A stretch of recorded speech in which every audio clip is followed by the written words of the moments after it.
Sementara itu pemirsa, di Grobogan, Jawa Tengah, banjir yang menggenangi 4 desa di 2 kecamatan hingga Senin malam masih belum berangsur surut. Bahkan genangan terpantau semakin tinggi dibanding pada minggu kemarin.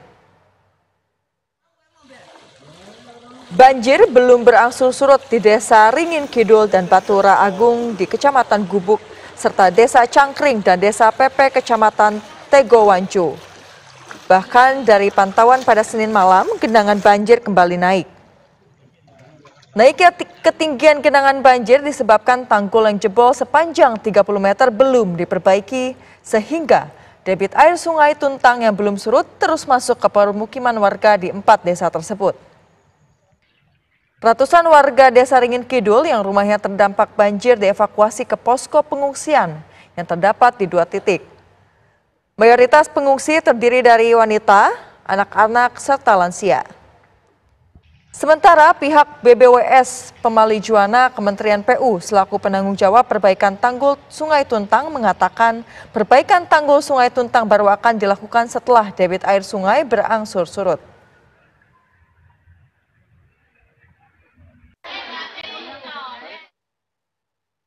Pemirsa, untuk mengetahui kondisi terkini dari banjir di Grobogan, Jawa Tengah, terutama kondisi di posko pengungsian, kita sudah terhubung dengan reporter TV1 Slamet Prayitno. Selamat pagi, silakan dengan laporan Anda pada pagi hari ini. Ya, Henda, dapat saya kabarkan saat ini saya berada di Desa Ringin Agung. Untuk kondisi banjir di wilayah ini, kondisi banjir ini semakin meninggi sejak tadi malam dikarenakan kiriman air dari hulu Sungai Tuntang dengan debit yang sangat tinggi sehingga air menerjang daerah wilayah pemukiman sini. Terus untuk di belakang saya merupakan jalan penghubung menuju ke Desa Ringin Kidul. Untuk akses jalan sendiri saat ini belum bisa dilalui sepeda motor karena genangan air yang cukup tinggi dan arus air yang sangat deras. Sedangkan untuk kondisi warga sendiri, mereka dievakuasi ke sejumlah titik posko pengungsian. Untuk posko pengungsi di Desa Ringin Kidul sendiri terdapat 2 titik, yaitu di posko masjid dan 1 titik lagi berada di posko gereja. Sedangkan di posko gereja sendiri, pengungsi sebanyak sekitar 70 jiwa yang terdiri dari balita, anak, lansia, dan juga perempuan.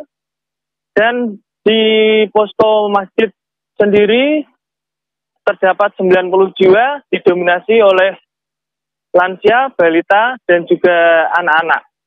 Untuk kondisi kesehatan mereka sendiri saat ini, mereka ya dalam keadaan yang cukup sehat. Untuk penanganan sendiri kesehatan sejak dari Minggu dan Senin kemarin, sejumlah instansi kesehatan seperti Puskesmas maupun Dinas Kesehatan melakukan cek kesehatan secara berkala. Selain itu di lokasi titik pengungsian gereja juga disediakan cek pelayanan kesehatan gratis juga. Baik, Slamet, apakah ada bantuan yang paling dibutuhkan oleh masyarakat, apalagi ini di masa Ramadan ya? Untuk saat ini sejumlah bantuan sudah mereka dapatkan, baik berupa logistik, makanan, tempat tidur, maupun suplai obat-obatan sudah mereka dapatkan. Sementara belum ada yang dikeluhkan, cuma kedepannya pastinya para warga yang terdampak banjir ini mengharapkan bantuan yang lebih mengenang kerugian material yang mereka alami selama terdampak banjir. Ya, Slamet, apakah ada prediksi terkait kapan waktu banjir akan surut dan berapa lama pengungsi ini berada di posko pengungsian hingga akhirnya bersiap untuk pulang? Untuk pengungsi sendiri berada sejak Minggu sampai dengan hari ini. Untuk debit banjir sendiri pada Senin siang sempat mengalami penurunan genangan air, namun karena cuaca yang ekstrim terjadi hujan yang sangat lebat dan kiriman air dari hulu Sungai Tuntang, sehingga pada Senin malam kondisi air kembali meninggi dan banjir kembali meluas ke sejumlah desa tetangga. Untuk penanganan banjir sendiri tergantung